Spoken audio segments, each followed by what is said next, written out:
황골의 재만과 재수는 매년 우리들을 가르치기 위해 찾아오는 대학생들의 숙소 겸 동네 회의를 할 공회당을 짓기로 하고 동네 회의를 열어 합의를 보았다. 장소를 소암다리 아래 밤나무 서너 그루가 있는 공터에 7칸 겹집으로 짓고 집의 관리는 덕파리가 살면서 관리하기로 하였다. 겹방살이에 지쳐가던 진경이는 이제는 눈치를 보면서 살지 않아도 된다는 생각에 뛸 듯이 기뻤다. 그렇게 동네 사람들이 매달려 한 달이 조금 더 지나 집이 완성되었다. 부엌이 2칸 커다란 방이 4칸에 반 칸씩 한 칸에 퇴를 달아서 신을 벗어놓고 들어가기 좋게 만들어진 내 집처럼 쓸 수 있으니 얼마나 좋은지 몰랐다. 집에 들어가는 날 마을 잔치를 하였다. 물꼬란 꽃제 호라비 양덕은 새 장가를 들 수도 있지만 40을 바라보는 나이라 파위에서 양덕과 마찬가지로 지난 임신년에 남편을 잃은 4살 먹은 최기철이라는 아들을 데리고 사는 주정실이라는 과부를 맞아들여 새살림을 시작했다. 정실로서는 대박이었다. 전 남편이 땅 떼기는 물론 집 한 칸도 남기지 않아 어린 기철이를 신혼인 구진터 동생 영실에게 맡기고 품팔이를 하며 겨우 연명을 하고 있었는데 그래도 양덕은 근면 성실히 몸에 배어 큰형 형덕으로부터 다른 형들과 같이 논 서맞이기에 밭 반나절 가리를 받았으나 살림이 늘어노는 7맞이기가 되었고 밭은 하루가리가 넘게 불어나 있었다. 그리고 갓내올 진명이 삼형제는 매일 강가에서 함지를 가지고 가서 사금을 채취하는 일에 매달렸다. 어떤 때는 한 푼 운수 좋은 날은 3푼을 채취해 좁쌀 한 포를 바꿔가지고 오는 날은 싱글벙글하면서 들어왔다. 그렇게 섣달 날씨마저 매섭게 추운 날 진우는 모래를 함지박에 넣고 찬물에 손이 빨갛게 얼어가는 것을 참아가며 일고 있었고 진명은 강가에 사태밥된 곳이 땅이 조금 덜 얼어서 파기가 좋아서 땅을 파서 어랭이에 담아주면 진규가 날라다 진훈에게 갖다 주었다. 진우는 열심히 일어서 마지막 얼마 남지 않은 모래 속을 살펴보았다. 반짝이는 게 유난히 많았다. 얼추 보아도 3푼은 넘어 보였다. 진규가 2 어랭이를 갖다 주었는데 3푼이 넘게 나오다니 가슴이 뛰었다.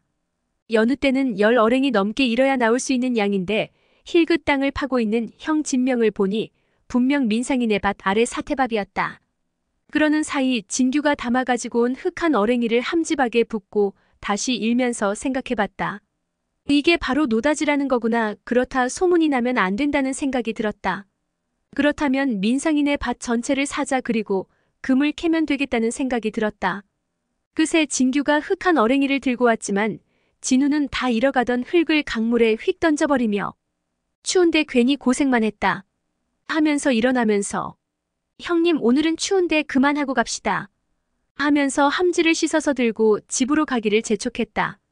집으로 들어온 삼형제는 언손을 아랫목 이불 속에 넣고 녹이면서 진훈이 입을 열었다. 형님 노다지요 노다지. 그래? 노다지가 분명해요. 그래서 말씀인데 우리 민상이네 밭을 삽시다. 어떻게? 우리 저녁 먹고 금방이 끝난 시간쯤 돼서 가서 모갯돈을 빌려달라고 하고 그 돈으로 작은 외삼촌에게 흥정을 해서 사달라고 하면 어때요? 그래 그게 좋겠다. 그러고 보면 이제에는 진훈이가 진명이보다 나았다. 옆에서 듣고 있던 남순에게 진훈이 어머니 이 일을 아무에게도 말하면 안 돼요. 진훈이 단단히 입단속을 시켰다. 진규야 너 이 말 어디에서도 한마디라도 하지 말아라. 네. 저녁을 먹고 진명과 진훈이 금방에 간 사이 남순은 진규에게 다시 한번 다짐을 놓았다. 아까 형 말 명심해야 한다 알았어? 예. 하긴 지난번 광무왕제 교지 소각 때도 입을 다물고 있다가 광국이 채근을 하니 마지못해 입을 열지 않았던가. 한편 금방에 도착한 진명과 진우는 안에 아무도 없는 것을 확인하고 난폭불이 환하게 켜진 전방 안으로 들어가 앉았다. 그래 오늘은 얼마나 가지고 오셨나? 2 형제가 머뭇머뭇하며 말을 꺼내지 못하자. 그럼 오늘은 선불로 좁쌀 1포 드릴까? 2포를 드릴까? 하면서 2 형제의 눈치를 살폈다. 아마 금 채취를 못해서 좁쌀을 미리 선불로 좀 줄 수 없느냐는 부탁을 하러 온 것으로 생각을 한 모양이었다. 진훈이 먼저 입을 열었다. 저 사장님 다름이 아니고 돈 좀 빌렸으면 해서요. 얼마나? 한 2,000원 정도. 아니 이리 원도 아니고 쌀 뺏가마 값이나 모갯돈을 빌려달라는 것은? 아니 노다지. 형제는 고개를 끄덕였다. 염 사장은 장사꾼이라 그런지 눈치가 빨랐다. 그럼 내가 우선 200원을 빌려줄 테니 계약을 하고 2, 3일 내에 나머지를 해줄 테니 그때까지 비밀로 하세. 그리고 염 사장은 재빠르게 계산부터 했다. 내가 직접 해봐야 그렇겠고 나야 금 장사만 잘하면 한몫단간이 볼 텐데. 그렇게 200원을 빌려가지고 집으로 돌아와 다음날 조반을 마치기가 무섭게 형제는 남순과 함께 제동의 집으로 찾아가 진명이가 들어가고 그 다음 진훈이 들어가고 남순이 따라 들어갔다. 아무리 친정이라도 아침부터 안하기 때문에 먼저 들어가는 것을 삼가던 시절이었다. 막내로 어려서 아버지를 여의고 자라서 제 남은 아버지와 같은 존재였다. 오라버니 가운게 아래 강가에 있는 민상인의 밭을 우리가 샀으면 하는데 오라버니가 산다고 하시고 팔 의향이 있나 알아보시고 사주셔요. 그런 모갯돈을 어디서 어떻게 마련하려고. 금점 엄사장에게 꾸기로 했으니 걱정 마시고 알아만 봐주세요. 꼭 사야 돼요. 알았다. 괜히 가오리 흥정이나 되지 않을런지 모르겠다만 서도. 없는 우리가 산다면 그럴 수 있지만 그래도 오라버니가 산다고 하면 의심하지 않을 거 아니에요. 알았다. 뭐 받은 거라도 있냐? 매부도 없는데 땅을 산다고 하니. 오긴 아범이 노다지를 보았대요. 그러니 오라버니만 아시고 사주셔요. 알았다 알았어. 그럼 오라버니만 믿고 갈게요. 그날 제 남은 먼촌 동생뻘 되는 재혁이를 찾아가 밭을 사겠다고 하자. 글쎄요. 하면서 머리를 극적이며 쉽게 대답을 하지 않았다. 그도 그럴 것이 제 남의 집에서 가까이 있는 것이라면 모르겠는데 좀 떨어진 곳이고 곡식을 심어먹기 좋은 곳이라면 모를까 강피나 수수기장이나 심어먹는 밭을 사자고 하니 이건 좋아해야 할지 싫다고 해야지 얼른 대답이 나오지 않았다. 잘 생각해보게나. 알았어요 형님. 제 남이 돌아간 후 재혁은 생각을 해봤다. 그렇지 않아도 시골에서 가운게 밭까지는 좀 멀어서 힘이 들어서 어디 대토라도 있으면 개비를 했으면 했는데 제남이 형이 그 밭을 왜 사려고 할까? 우리 집에서나 제남형 집에서나 거리가 비슷한데 혹 진명이네라면 모를까? 진명이네 사주려고 그러나 진명이네는 그럴 만한 여유가 없는데 그날은 그렇게 운을 떼놓고 돌아올 수밖에 없었다. 그날 저녁 다시 진명이 제남의 집을 찾았다. 민상이네 밭 어떻게 됐어요? 내가 운은 떼놓긴 했는데 그 사람도 생각을 해보겠다고 했는데 아마 대토가 생기기 전에는 힘들 것 같은데 누가 시골에 내놓은 전답이라도 있으면 좋겠는데 작은 외숙이 가지고 있는 논 한 배미와 바꾸시면 어때요? 달랑 한 배미만 있어서 불편해서 판다고 하면 어떻게 안 될는지. 그러지 말고 너의 논하고 맛 바꾸자고 하는 게 어떻겠니? 식구도 늘고 해서 아무래도 쌀보다 수수기장을 심어서 소출이 많이 나는 밭이 필요할 것 같아서 산다고 해라. 무리해서라도 평수가 많은 것을 산다고 하면 수궁이 갈 것 아니냐. 그게 훨씬 낫겠네요. 그렇게 하는 게 나을 게다. 민상이네야 그 밭 말고도 좋은 밭이 많으니 웬만하면 잘 될 거다. 다음날 다시 제 남은 민상 아버지 재혁이를 찾아서 이야기를 했다. 기실은 내가 사려는 게 아니고 진명이네 사주려고 하는데 식구도 늘어나고 해서 밭농사라도 느렸으며 해서 무리를 해서라도 사고 싶다고 해서 내가 돈을 꿔주더라도 사주고 싶어서 그러네. 그럼 그렇지 형님이 그 밭이 필요하리라고는 생각 들지 않아서 의아했었어요. 정이 팔기 싫다면 할 수 없지만 진명이네 샘물구덩이 아래 논을 웃돈을 더 주고 바꾸면 안 될까? 그럼 얼마나 쳐주실런지. 아논값이야 시세가 나와 있는 게 아닌 가. 한 평에 한 말 을 잡아서 1000평이니까. 1900원이면 되고 자네 밭을 얼마나 받을지가 관건이 아닌가. 우리 밭은 아무래도 평당 넉 대는 쳐주시면 안 될까요? 에이 이 사람아 간내울의 상전이라고 치는 밭이라야 평당 닷대 치는데 누가 자네 밭을 넉 대씩이나 주고 사나? 진명인의 논도 상답은 아니지 않습니까? 아 그 논이야 샘물 구덩이 바로 아래 있어서 웬만하면 물 걱정 안 하고 그 밑에 논은 고래실론인데 그게 상답이 아니면 그만한 상답을 어디에 찾나? 그럼 우리 밭을 2250원 치고 진명인의 논은 1900원 치면 안 될까요? 그러지 말고 자네 밭을 2200원 치고 진명인의 논을 1880원 쳐서 계약을 하세. 서로 깎지 말고 웃돈으로 340원만 더 주세요. 그럼 이렇게 하세. 아까 웃돈은 320원 아닌가? 딱 중간인 330원 어떤가? 논도 자네 집에서 가깝고 자네가 훨씬 이득 아닌가? 그래도 좀. 아 자네야 괜찮은 임자 나왔을 때 밭을 파는 게 상책이네.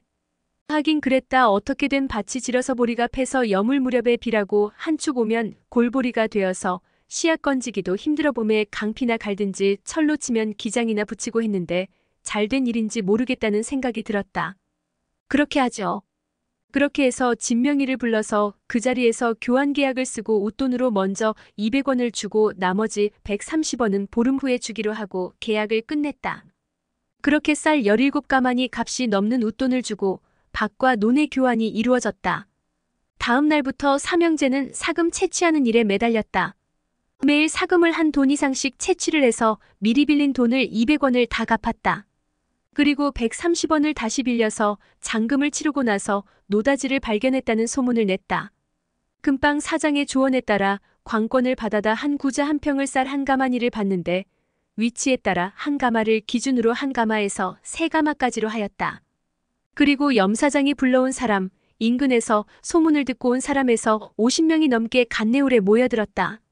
황골의 대원도 소문을 듣고 20리를 걸어서 간내울에 와서 모든 정황을 알아보고 한 꼴로 돌아와 아버지 덕팔에게 관건을 한 평 받아서 제가 흙을 파서 아버지 드리면 이모부가 함지로 일어서 금을 채취해 보는 게 어떠냐고 여쭈어 보니 아무튼 이 농한기에 돈 버리는 반가운 일임에 아마 땅을 파서 나르는 것보다 이뤄내는 것이 더 시간이 걸릴 것 같으니 둘이 번갈아 가져다 잃는 것이 더 나을 것 같다. 아, 아버지 말씀이 맞겠네요. 그렇게 덕팔이 철호에게 이야기해서 단말씩 내기로 하고 헤란에게 이야기해 다로까지 가기로 했으나 헤란은 다로가 이 엄동설안에 물리를 해야 한다는 것에 애잔한 마음이 들어 애비야 아무래도 다로는 뗄나무를 해야겠으니 아범 혼자 가는 게 낫겠다 하여 세 사람이 간내월로 내려갔다. 강가에는 사람들이 모여서 흙을 파서 함지에 넣고 일어서 누렇게 흙물띠를 형성하고 있었다. 덕대 진운을 만나 쌀 한 가마니를 주고 강가에서 좀 떨어진 곳에 한 평을 지정받았다. 그러나 처음부터 신통치 않아 공연한 짓을 했나 하는 후회가 되었다. 믿지는 장사를 하는 게 아닌가 하여 열심히 했다. 한 달을 해보니 품삯에서 조금 더 되는 수입이었다. 그러나 다른 사람들은 보름도 안태 본전을 뽑았다고 싱글벙글하는 사람도 있었다. 그리고 진규도 작은 덕대 그렇게 불렸는데 그게 무슨 벼슬이냥 좋아했다. 집을 얻어 밥장사를 하는 사람도 생겼고 술도 담가서 팔았다. 영린의 제사를 지내러 온 광국도 그동안의 사연을 듣고 아버지가 우리에게 이런 복을 주셨구나 하고 기뻐하였고 삼판일에 다시 나설 이유가 없어져서 집에 눌러 앉았다. 그렇게 새해가 시작되고 외지에서 노다지의 꿈을 찾아 들락거리는 사람들이 많아지고 품삯도 많이 올라서 하루 한 말은 주어야 사람을 살 수 있었다. 그리고 광국은 금전판을 벌린 덕에 그의 가을 나오는 전답을 사들여 먹을 것을 걱정하지 않을 만큼 터수가 되었고 염사장도 한몫 단간히 챙겼다. 윤희의 할아버지 계명이 돌아가셨다는 기별이 왔지만 윤희는 갈 엄두가 나지 않아 광국과 진명만 다녀왔다. 사람들 입에 오르내리던 화제거리는 서울에서 활동사진 춘향전 이야기가 있었는데 이젠 변사가 이야기를 하는 게 아니라 활동사진이 말을 한다고 했다. 그렇게 해가 바뀌어 1936년 2월 26일 새벽 구 일본군의 보수적 파벌 중 하나인 황도파의 영향을 받은 20대의 일부 청년. 장교들인 대위부터 소위가 중심이 되어 일본 천황의 친정 쇼와유신 등을 명분으로 원로 중신들을 죽이고 천황 친정이 실현되면 정재계의 부정부패나 농촌의 공공을 해결할 수 있다고 보고 쿠데타를 일으켰다. 이들은 근위 보병 제3년대, 보병 제1년대, 보병 제3년대, 야전 중포병 제7연대 등의 부대를 이끌고 2월 26일 새벽에 걸기하였으나 이들의 군사 반란은 오래가지 못했다. 2월 27일에 계엄령이 선포되었고 28일에는 일본 천황에 의한 원대복귀 명령이 내려졌다. 반란군은 천황 친정을 쿠데타의 명분으로 삼았는데 천황이 복귀 명령을 내리자 반란의 근거를 잃은 이들은 부사관과 병들을 원대 복귀시키고 일부는 자결하고 일부는 투항하여 사건이 일단락되었다. 3월 7일에는 나치 독일이 로카르노 조약을 파기하고 라일란트로 진주했으니 이로써 나치 독일은 안전핀을 뽑고 서서히 야욕을 드러내기 시작했다. 간내울에서는 윤희가 아들을 낳았는데 이름을 용똥이라고 지었다. 광국 부부는 기뻐서 연인 입이 귀에 걸렸고 금전판도 잘 돌아갔다. 그러나 철호는 농사일이 걱정이 되어 황골로 돌아가면서 8마를 철호의 몫으로 내주고 한 가마 2마리 두 사람의 몫이었다. 대원이는 한 가마 값을 내고 한 구자를 더 사서 해보자고 했으나 덕팔은 힘들게 한 것에 비해 너무 소득이 적다며 돌아가겠다고 했다. 그러면서 쌀 2말 값을 주면서 밥집에서 밥을 대먹으며 우리가 산 한 구자를 가지고 혼자 해보라고 했다. 뭔가 해보려는 생각이 간절했던 대원은 남아서 흙을 파다가 함지로 잃어 금을 찾는 일을 열심히 했다. 품팔이보다 수입이 나은 듯 했으나 노다지만 발견하면 거기서 뻗친 금맥을 따라 한 평을 사고 더 나오면 또 사서 팔자를 고쳐보리라는 생각이 가득했다. 그러나 그게 쉽지 않았다. 저녁이 되면 밥과 술을 마시다 보니 먼 데서 소문을 듣고 온 사람과 이야기를 하다 보니 서로 얼굴을 잘 아는지라 합석도 하고 통성명을 했었다. 그중 충청도 부강이라는 곳에서 온 조명식이라는 사람이었는데 그는 늘 잘못 왔다고 푸념을 했다. 그는 노다지를 꿈꾸고 자기가 캔 금이 자기 몫이라는데 매력을 느꼈으나 실상은 금방을 하는 사람과 김덕대의 배만 불려주고 있는 것이 아닌가 하는 생각으로 가득 차 있었다. 욕망에 비해 현실이 녹록지 않은 것에 대한 불평이었다. 그렇게 마음이 통해 몇 번 술자리를 가지고 이야기를 나누다 명식이 차라리 무국에 가서 광부로 일을 하는 게 이보다 나을 것이라고 하자 현실 도피에 목말라 하던 대원은 귀를 쫑긋 세우고 거기가 얼마나 되느냐 물었다. 이틀은 넘게 걸릴 거라면서 아마 여기서 부지런히 걸어야 지평까지 갈 것이고 거기서 하루를 잡으면 빠듯할 것이라고 했다. 거기로 같이 가겠느냐는 이야기가 있었고 서로 의기투합하여 가기로 하였다. 일을 끝낸 저녁 부지런히 걸어서 황골에 와서 덕팔과 진경에게 여기보다 더 큰 광산이 있는 무국이라는 곳에 가겠다고 했다. 이야기를 들은 덕팔이나 진경이는 여기 있어봐야 젓가락 하나 꽂을 땅도 없고 품팔이나 머슴으로 늙어갈 것이고 장가도 제대로 갈 수 있을는지 걱정이 되는 터라 허락을 했다. 며칠 후 대원과 명식은 갑발기에 길을 나서 이틀 만에 어둠이 깃든 무국에 도착했다. 대원과 명식은 광산에 다니는 사람을 술까지 사주면서 일을 하게 해달라고 매달려 사흘째 되던 날 일을 나설 수가 있었다. 간내울은 애들 장난 수준밖에 되지 않는 조족치열에 지나지 않았다. 맡은 분야별로 일을 하는데 우선은 캐낸 흙과 돌을 손수레에 퍼실어 나르는 일을 시작했다. 조금의 게으름도 용납되지 않는 게 계속 퍼날라도 끝이 없이 파낸 돌과 흙은 계속 나왔고 기계가 쉬지 않고 돌아가니 거기에 계속 퍼다 부어야 했다. 일제는 그렇게 우리나라에서 강점기 동안 전쟁을 위하여 무려 32만 킬로그램의 금을 약탈해 갔는데 이게 많은 사람을 죽였다. 32만 킬로그램을 1온스 0.0283495킬로그램으로 나누면 1100만 28만 7669온스로 온스당 35고정 달러로 곱하면 3억 9506만 8415달러로 무상 청구권 자금인 3억 달러에도 못 미친다. 한일 청구권 협정은 한일 기본 조약이 체결됨에 따라 대한민국과 일본 사이에 1965년 체결된 협정이다. 정식 명칭은 대한민국과 일본국 간의 재산 및 청구권에 관한 문제의 해결과 경제협력에 관한 협정 어그리먼트 안더 세털르먼트 어브 프라블럼 컨서닝 프라퍼티 언드 CLAI 미즈 언드 더 에커나믹 코어퍼레이션 비빈 더 리퍼블럭 어브 코리어 언드 저펜이다.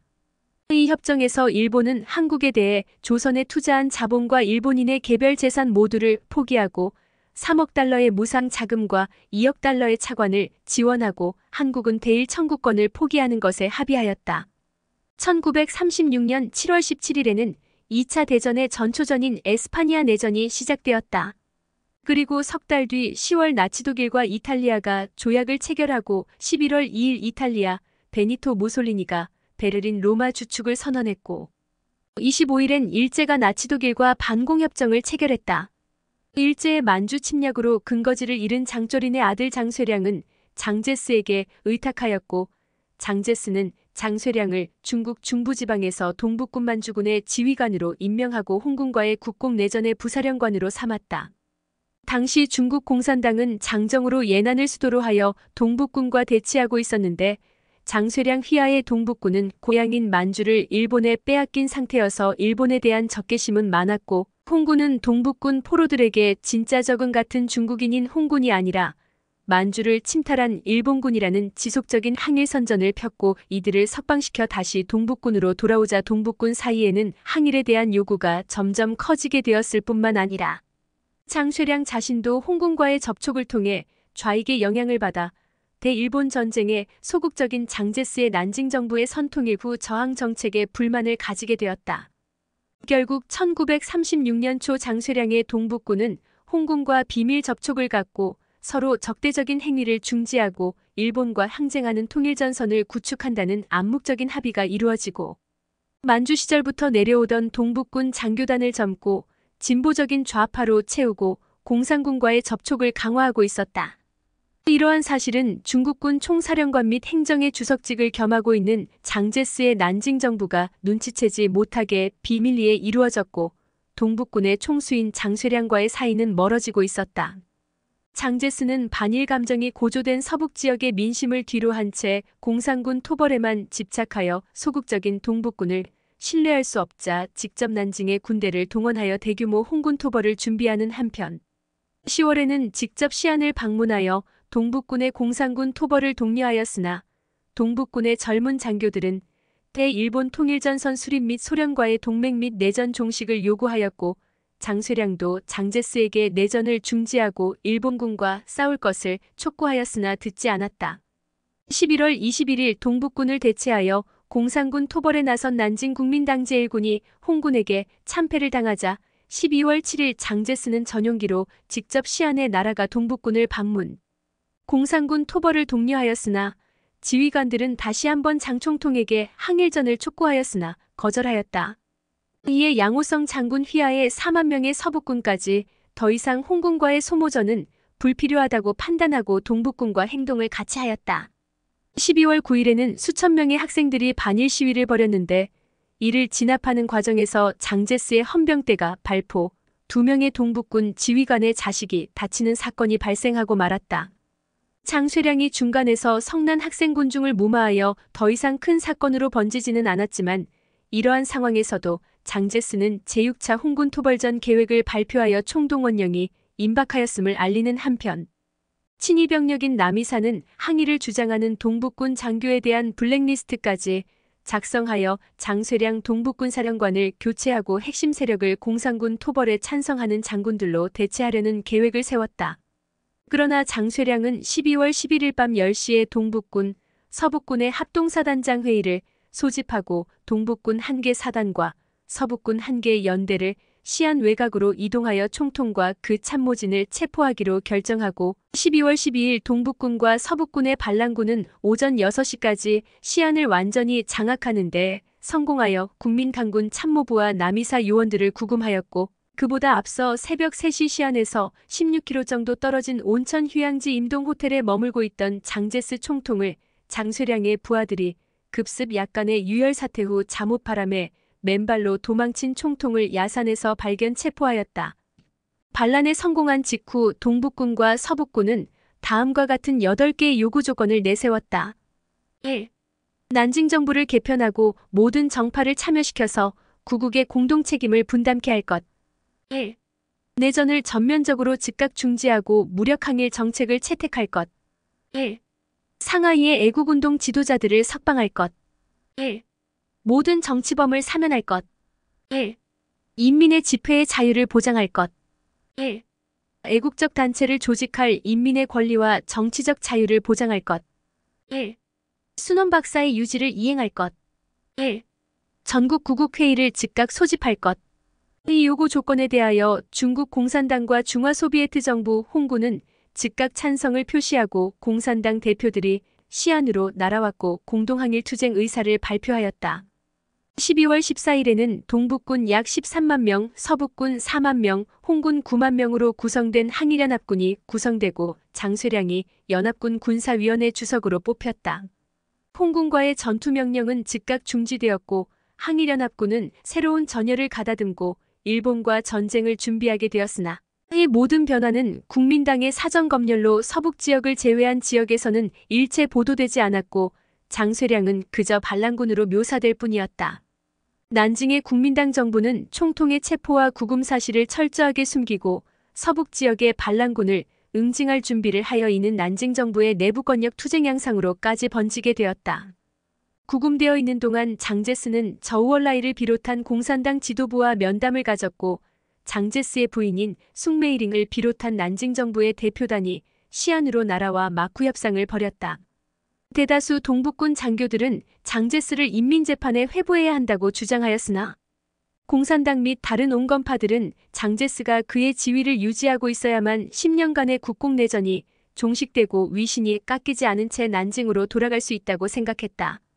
장제스의 실각이나 죽음은 또 다른 내전의 빌미가 되고 결국 일본만 이득을 본다는 것이다. 동북군의 젊은 청년 장교단이 반대함에도 불구하고 장제스는 8개 요구항에 대한 문서에 확인 없이 서명 12월 25일 석방되었다. 시안 사건 발생 이후 3개월간 중국 내 정세는 180도 선회하게 되었다. 반란군 공산당과 난징 정부 대표들 사이에 정확하게 어떠한 합의가 도출되었는지는 밝혀지지 않은 채 장제스는 더 이상 내전이 없다는 점은 개인적으로 보장했고 장쇠량이 제공한 비행기 편으로 난징으로 무사히 돌아갈 수 있었는데 이때 장제스의 체면을 손상하지 않기 위해 장쇠량 자신도 함께 난징으로 가서 스스로 반란에 대한 처벌을 기다렸다. 장쇠량은 난징에서 총통에게 스스로 처벌을 요청하였고 12월 31일 군사법정에서 10년 금고형과 5년간의 공민권 박탈을 선고받았으나 다음날로 장제스의 사면을 받았다. 그러나 그는 그 이후 다시는 동북군이나 어떠한 군사권도 갖지 못했고 사실상 장제스의 포로로 1950년 장제스가 타이완으로 도주할 때도 데려갔으며 타이완에서도 오랫동안 가택연금 상태로 있었으며 시안 사건에 대해 발언하는 것이 금지되었다. 장제스는 반란을 막지 못한 무능을 자책하며 사의를 표명했으나 받아들여지지 않았고 이는 사실상 정치적 연극에 불과했다. 이후 국민당 정권 내 대대적인 친일파 관료들의 숙청이 이루어졌고 그 자리는 구미파로 채워졌다. 이어 열린 국민당 중앙집행위원회에서 형식적으로 반란군의 8개 항을 거부했으나 국가의 당면한 최대의 문제는 공산당 축출과 통일이 아니라 실지회복임을 결의했고 장제스가 오랫동안 미뤄온 국민대표회의를 소집할 것을 결의하고 조속히 민주제도를 도입할 것을 결의했다. 또한 정치적 발언과 언론의 자유를 선포하고 정치범을 석방하기 시작했으며 공산당에는 4개 항의 화평조건을 제시했는데 주요 내용은 다음과 같다. 1. 홍군을 해체하고 국가의 단일 군사력 국민당군 아래 편입할 것. 1. 소비에트 공화국을 해체할 것. 1. 순원 박사의 삼민주의와 배치되는 공산주의 선전활동을 중지할 것. 1. 계급투쟁을 포기할 것. 이러한 요구 조건을 제시하면서 난징 정부는 반란군의 요구사항과 공산당의 협력 제안을 거부하는 형식을 취하면서도 교묘하게 반란군의 8대 요구사항을 모두 들어주는 책략으로 난징 정부 내에서도 강경파의 반발이 있었지만 장제스는 유화 정책을 강행하였고 2월에는 교묘하게 동북군을 이동시키고 서북군을 국민당군으로 편입시키고 3월에는 서북 지역에 대한 영향력을 강화하였으며 이후 서북 지역을 장악한 상태에서 공산당과 협상을 시작할 수 있었다.